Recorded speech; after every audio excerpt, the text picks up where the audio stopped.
think that's everything. I hope that's everything. It's not everything because I don't have my cup of coffee. There we go. Cup of coffee. Cup of coffee in hand. We're good to go. All right. Got my little snowy bird here because it's still a little chilly. And good morning, everybody. Welcome to my shop. It's Friday, March 19th. You know, the best thing about being retired is you never know what day it is. And let me turn I don't want to hear myself. Yeah, so today in the shop, pardon me while I rub some stuff out of the eyes. Today in the shop, a couple of different projects going on. Not different projects, but different processes to my projects.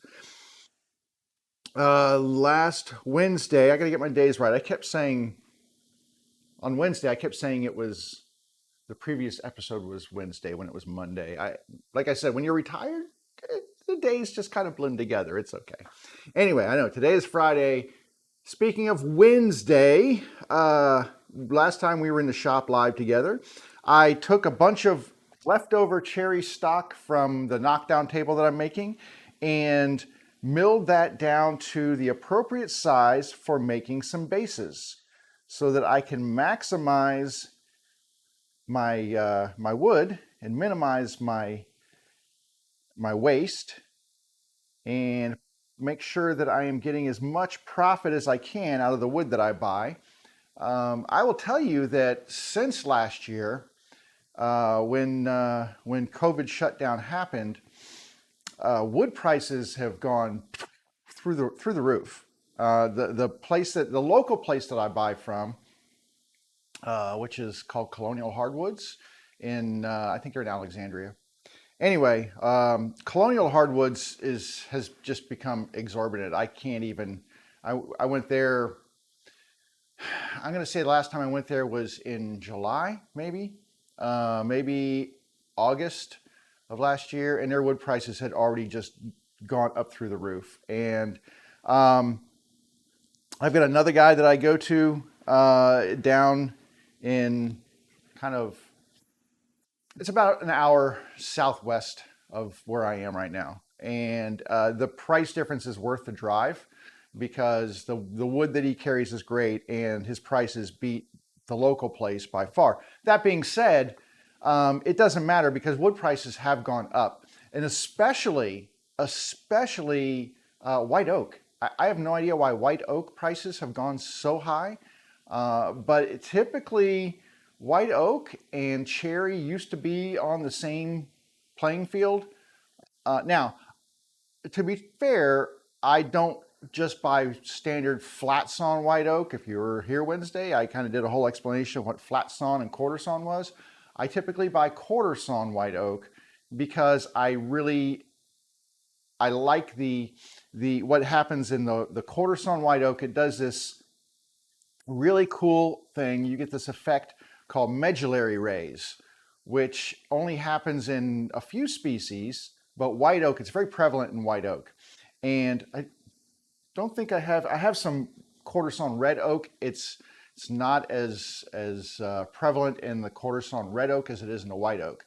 And a lot of the antique sewing machine tables and such from the 1800s and so, a lot of the cabinets and tables and things like that, even regular furniture, dining room furniture and things like that, were all made from quarter sawn white oak. It's super stable because it is quarter sawn, so you get very little wood movement and you get these just beautiful medullary rays that run through it. And I'm going to show you some pictures in a minute and I'll see if I can't find one that demonstrates that. But the quarter sawn is typically more expensive than the flat sawn, just because it's harder to make quarter sawn. It takes more effort from the lumber mill to actually make the quarter sawn because they have to get more quarter sawn yield, they have to do more flipping of the log, as opposed to flat sawn where they're just shaving off pieces of the log as they'll drop down 2 inches and cut another and drop down, and they just do that, and there's very little flipping of the log. And quarter sawn, they have to cut the top, and they have to rotate, and then they cut again, and they can cut a couple slices, and then they have to rotate again. So it's a much more expensive process for the mills to create quarter sawn lumber. That being said, it wasn't exorbitantly priced above the flat sawn. It was like maybe another $1, $1.50 a foot, and so not too much more. But anyway, it has gone up from where it was around $6.50 to, let me see if I can figure this out here. I got my last one here, and the price is almost now. I buy rough cut lumber, so it's calculated on the board foot. So you basically have to put in the thickness times the width times the length, and that gives you the board feet. And so everything at a lumber yard, at a hardwood store or place, is calculated usually in board feet, not in linear feet, which is, if you go to a Home Depot or a Lowe's to buy wood, it's usually calculated in linear feet, depending on the width of the board. So if you buy a 2x4, it's already pre-milled and is calculated by, you know, it's like, oh, 450 for a standard 8-foot long 2x4. And when I go to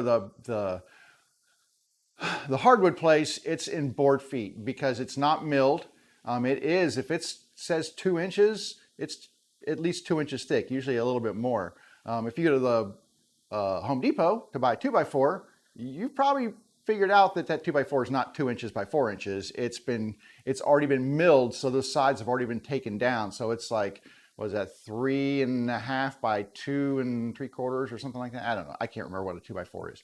But anyway, so I buy it from the mill. It's rough cut, but the price of quarter sawn white oak, and this other place I go to doesn't carry a lot of white oak, just because it's kind of a pain to get now and it is more expensive. So they carry a lot of red oak. But yeah, I used to make my boxes almost exclusively out of quarter sawn white oak because that was a traditional wood that traditional sewing machine tables and such were made out of. I did that in cherry. I really mostly predominantly cherry. That was a really long circle round. I understand. I'm sorry. But I guess my point is that the wood is really expensive. Cherry is still fairly reasonable. Usually cherry is about $650 a board foot. And so just to give you an example, if I bought one of these boards that I bought was, it was 8 feet long and it was 11 inches wide and it was 4/4. So they call it 4/4 wood, which means it's 1/4 inch times 4. That's how they do thicknesses. If it was 1 1/4 inches, they'd call it 5/4. If it's 1.5 inches, they call it 6/4. It's just the way they do it. But anyway, I bought 4/4, 11 inches wide, 8 feet long, and I think the price was like $650 a board foot. So that gives me basically just shy of $48 for that one board.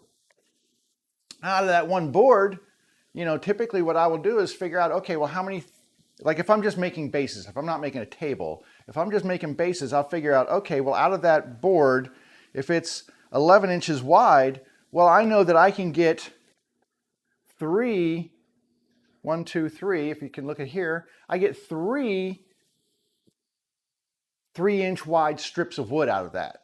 Okay, so all of a sudden now I'm tripling up that use of that. I'm dividing that by 3. I've got a little left over. You know, you can't get perfect boards. 10 inches are better for me than 11. It's less waste. But anyway, I'll get 3 wide. Then I figure out, okay, well, how long is it and how many boards can I chop up in length to get out of that? So I try to use and maximize my wood. So when I go to buy it, I'm trying to buy it and figure out with as little waste as I can, because like I said, you know, out of that $48, now if I can get 3 bases out of that $48, and typically if I'm making large bases like this, they're going to average about $120, $130, depending on, you know, how many options I put on that board when I sell it.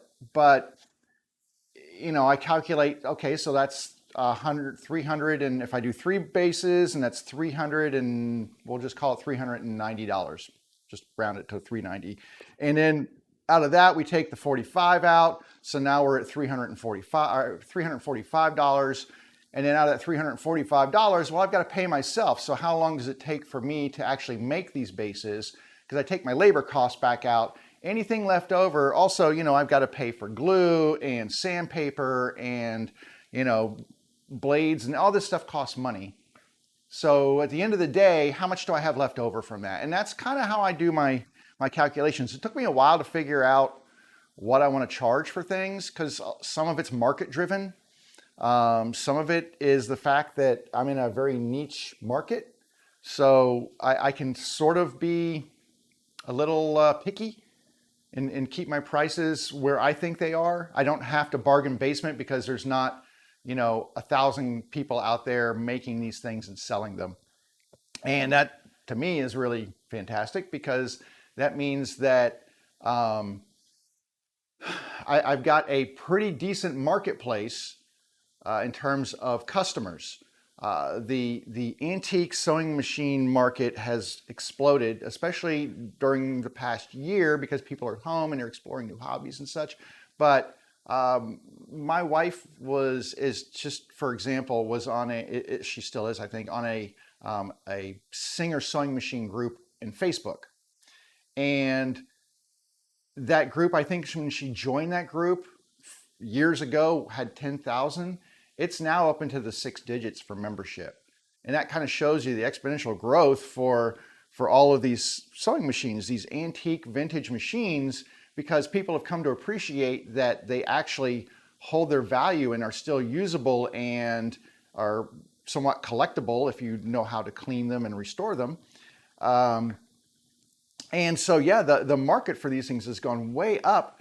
And the problem is that part of their what they're buying is wood based. I mean, if it had a base to it, that base may have rotted over time. 100 years on a piece of wood can be rough, especially when a lot of people trash them. So I have a niche market. I have a pretty good customer base, and I don't have a lot of competition. There's a few people. I'd say I could probably count on one hand the number of people making bases that I know of. Of course, after I make these, you're probably going to run out and make them too, but please don't. Please. Anyway, but I can sort of set my price on here and not have to try to stay competitive with everybody else. It's like, oh, look, I mean, there are some people selling them for less, but they're not putting as much work in. They're selling much more of a raw product. It's not finished. They're simpler construction. And at the end of the day, I would much rather sell a pretty product that I put a lot of quality into and I feel comfortable charging the price that I do. I have people telling me you could charge more. I don't want to price myself out. I mean, there was a guy who was a cabinet maker who made bases, and he was my inspiration to start doing this. He made the most beautiful, I mean, I think he was a cabinet worker, cabinet maker by trade, and he did these as a hobby for himself, but he made like the most spectacular bases. I mean, it was just, they were beautiful. They were works of art. He was priced, $300, $400. Some of his were like $1,200. I have no problem sitting at the level that I'm at, giving the level of work I put in, and knowing that I'm not competing with him. He's got a whole different customer base that's paying for his bases. But I am sitting in a spot that I'm comfortable at. There's people who are pricing below me. If they try to push up and get as much money for their bases as mine, people can easily see the difference in quality and say, why would I buy this when I can get this at the same price? So yeah, it's a great spot to sit in. And I would advise, if you're looking for something where it's like, oh, I want to make some money from my hobby. What can I make that I can pump out of my shop and be profitable and everything else? There's a lot of things you really have to explore and find those niche areas, and try not to jump into the areas where there is a ton of competition. Or if there's a ton of competition, find some way to set yourself apart from everybody else. Do something different in that same genre of product, but find something different that sets yours apart and makes it unique and makes it desirable. I think that would be a huge thing. Cutting boards. There's people who make a living just doing nothing but knocking out tons of cutting boards. If you ever get a chance, there's a YouTube channel called MTM Wood, I believe is what it is. And it's a guy who, I think he's in Russia, I think so, but I'm telling you, he makes the most beautiful cutting boards. He does amazing designs. He does some fantastic stuff, and his boards are not inexpensive. I mean, he does custom ones too. People order from him, and he does special logo inlays and CNC work, and he does some crazy stuff. But he took a cutting board to a whole new level and created an entire marketplace just for his product, as opposed to somebody who says, oh, I just make flat sawn, straight grain sewing or cutting boards. And what I mean by that is, you take a bunch of pieces of wood and you different colors and stuff, but you just glue them together like this, and then you say, oh, look, there's a cutting board. Well, is it really? Yeah, but is it as nice as the effort that goes into making oh, sorry. Is it as nice as what goes into the effort of making an end grain cutting board? That's a lot more effort and a lot more glue time. It takes more time and effort and machining and everything else to make an end grain cutting board as it does a straight grain cutting board. And so then you've taken it up a notch. Well, there's still a lot of people making those. So how can you make those different? Do you carve different handles in there? Do you do different things? So anyway, if you're going to find a spot to be in, try to find something that, or back up just a little bit, even if you can't make it as unique as everybody else's, you just look at the marketplace that you're in and see, maybe look at Facebook Marketplace. Is there anybody on there selling cutting boards? And, is there a marketplace for your cutting boards in a local market? You don't have to go on eBay and Etsy and stuff to sell your things. I mean, obviously it's easy to do that, but you could sell locally where there's not a lot of saturation in your local market and do pretty well. And I know some people who make furniture. There's a girl who's really good out in Western Northern Virginia who makes tables and such, and she does all of her stuff through Facebook Marketplace, all of it. And now she's got a page, and people actually come to her to commission furniture. But she usually makes like the farm style kitchen tables and things like that. And she's built her whole business on just local selling. So, you might be in an area where it's not saturated, but if you're in an area where there's like, you can't throw a rock without hitting a woodworker, you might have a tougher time selling locally. So anyway, it's hard to find that stuff. I started doing these just, to make some for my wife. And I said, those are pretty cool. And I could take my game up a little bit. And so I started setting it up, and I found out that there's people who want them and are people who are willing to pay for them. And so that's kind of where I went. Circling back around, wood is expensive these days. White oak, quarter sawn white oak is almost as expensive as walnut, and I charge a premium for walnut bases. I think walnut typically is about $11 a board foot, something like that. So I do charge a premium. Give me 1 second. I'm going to go over here and grab my mouse. I have a wireless mouse because I want to show you. I talk about my bases all the time, but you may not know what the heck I'm talking about. And so if you are watching and you don't know at all what I'm talking about, hey, there we go. I thought I would show you some examples of my machines. If I can do this right, I have to look at, and I'm looking at my computer over here. So let's see, is that what I want? I'm trying to find some pictures to show off. And is this going to do it? Why does that not show it? I'm trying to show on my Etsy page and show you some examples. Hang on, I'm going to go off camera for just 1 second because I have to get close enough to actually see this. I don't have a screen really close to my face here. But what I'm looking at is, yes, that says sold out items. And I don't want to do that. I just want to show off some of my previous items here.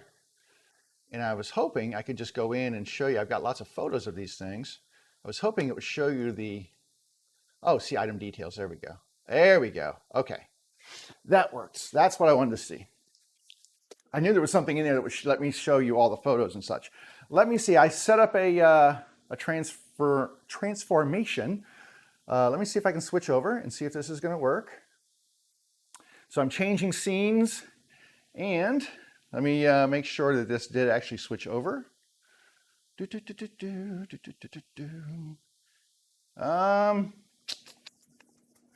did, but give me just 1 second. I gotta set it up to be on this page, so it's not looking at the right page. Sorry, I'm kind of doing this on the fly, so I have to go back to my my window capture here and tell it which one I want to actually capture. I just want to capture my Chrome page. Okay. All right. Let's see if this works. I mean, I'm sure you can see it now. There we go. All right. This is, and I don't know if I can go through and make that larger. It won't let me make it larger. This is a standard base that I make right here. So this base, oh, hang on, I'm not on the page. Duh. Let me find it. There we go. All right. So this, let me go big. Is that better? I think that's better. And yeah, that's better. All right. So this is a standard base that I make. It is, I don't know, this is cherry. You can see I've got handles in the side. The machine just sets in it. It's very simple construction in terms of the joinery. There's not a lot of advanced joinery goes on here. I have these triangular corner posts in here that you can see those. And those corner posts are there for the machine to actually set on. So there's no, I don't do hinges or anything like that with the machines. I just have these little corner posts for the machine to sit on. And you can see there's the bottom. This is a plywood bottom. It's 1/4 inch plywood. See if I have it. Actually, I think I do. There you go. So you can see that what I do is I route a rabbet in the bottom of the sides of the base, and then I cut to size a piece of 1/4 inch ply, and that all gets sanded and turned into this little base right here. So that is a standard base. I don't know if I'm going to be able to go back to, I wish this thing would follow it. I don't know if it's going to follow this. Let me see if I can find another example here of one. I want one with a, here we go. Let's see, this looks like one right here. And let's see the details of this one. Okay, this is one that I made with a, so this is the large base with a side compartment. You know, you heard me talking about side compartments. If you were watching Wednesday, I kept saying, oh, I'm going to make these long ones with a side compartment. That's with the side compartment. So it's basically the same base, but I add basically an extension on there. The words will come out sooner or later. Right? Trust me, they will. I add an extension onto the side and I make a lid on there. So let me walk you through what these look like. So you can see there's the front. There it is with the handles on the side. You can see the little lid that I make. That lid is inset, so I actually cut a rabbet around the inside of the storage base. And inside of the compartment, I cut a rabbet for the lid. I cut the lid a little thicker, and then I plane that down so it sits flush with the rest of it. The great thing about these bases is you can flip them around and have the compartment in front, so it gives you a little extra deck on the front for like fabric if you're sewing with it. And there's the lid off, so you can see the details on that. There's a top-down view of what the base looks like. And like I said, it's not overly complicated construction. There's the bottom with the plywood. I always get the 1/4 inch birch plywood in like a 2x4 sheet from Home Depot, and they work great. I get the ones that don't have, you know, sometimes they'll have voids in there that they put wood filler in and such. I try to get the ones that have the prettiest, at least exterior grain on there, so that when I make these, they stain and look nice and kind of match what I'm doing. But you can see that I try to pick some pretty pieces of wood for the lids, just so they, you know, they look pleasurable. There's a more detailed picture of the handles. I'm going to be making handles today. I used to do these on my router table, and it was a scary process for me. I used this really large bit, and it would just, sometimes it would get chip out, and it was just, and the router table bits that are huge, like 1/2 inch thick and spiral and sharp, and they scare me. So I found a better way to do these, and I do them on the CNC machine. I'll show you how I do that today. This is the back of the base. So you can see the cherry looks gorgeous on here. This one turned out a little lighter. They don't always all stain the same, but yeah. Let me see if I can find I should have some oak ones in here somewhere. Let me go back a ways. This is my Etsy shop, and these are sold items. So, oh, this is one. Let me show you this one. This was one that was just, this was a beautiful piece of wood. Sorry, this is all show and tell. This was a piece of figured walnut that I had found, and I had no idea it was figured walnut. It was just a walnut. When you buy rough cut lumber, I mean, it's truly, the exterior of that lumber is rough.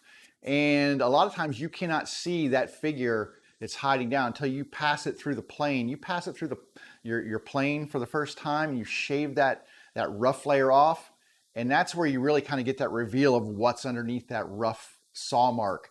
And oh my God, when I ran this board through, oh, it was just unbelievable. It was amazing. And the other thing is, like with walnut, I mean, when you put an oil finish on there, oh, it just comes alive. Walnut and oil are just made to go together.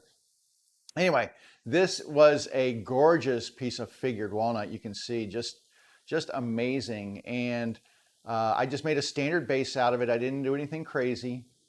But yeah, this was a premium base. And I don't know if you can see, it's really hard to see. Let's zoom in here.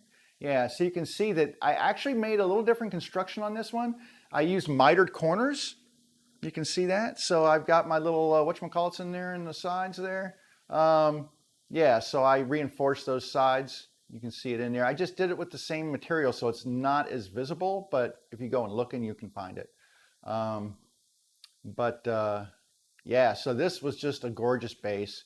And I didn't, because I used an oil stain or an oil finish for this, obviously the bottom of it was still light because it's kind of that plywood color, right? But it's okay because you don't see the bottom of the base. It's not a feature. It's just something there to keep dust and dirt from falling through to your tabletop surface. That's what you're looking at is, you know, when you have your machine in there, and this is really a showpiece base right here. Somebody's going to take this and put their prized possession machine in there and set it up on the mantle or whatever.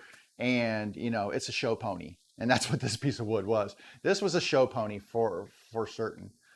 All right, let's get out of that. I have no idea what this thing is that's up here, and it's annoying the Jesus out of got it. Thank you.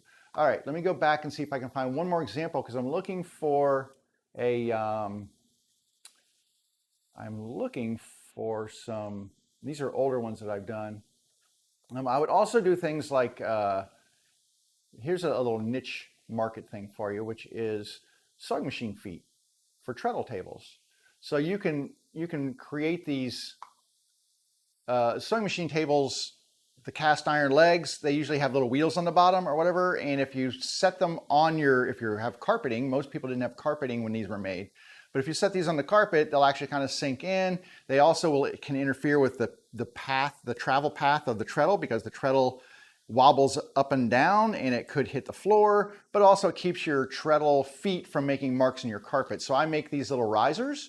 They're pretty cute. I mean, they're just, you can see these are quarter sawn white oak. So you can see that nice straight grain there, and that keeps them from being bent. And I usually hollow out the little corners here. I don't hollow, but I make it an indent, put cork in there. Just, you know, like I said, it's all about kind of special touches and such. These are pretty easy to knock out though. And there you go. That's basically what that is. All right, let me go one more thing. I'm looking for a white oak base. And oh, I haven't shown you one with an emblem in it yet either. That has one. All right, let me show you this one real quick. So I do a carving. Some of these get carvings in them. Actually, that's not a good one. I don't like that one. I'm going to try to find one that was a little nicer than that. I'm having trouble with the mouse. It's like not really close to everything. Let me go back in time here a little bit and find you one that has my standard. Here we go. All right, I think this is one right here.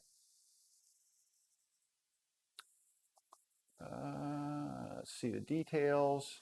And I'm looking across the room. No, this is a cherry, but it does have the logo in there so you can see what I'm talking about. I carve on my CNC machine. I have a pattern that I've saved that I use to carve into the bases. That is the old Singer logo, which by the way, the trademark has expired on that. So I am not infringing on their trademark. They still have a trademark, which is the large S and a couple of other things, but this one has expired and they never renewed it. But you can see that this is a base with a storage cabinet, and then there's the logo itself.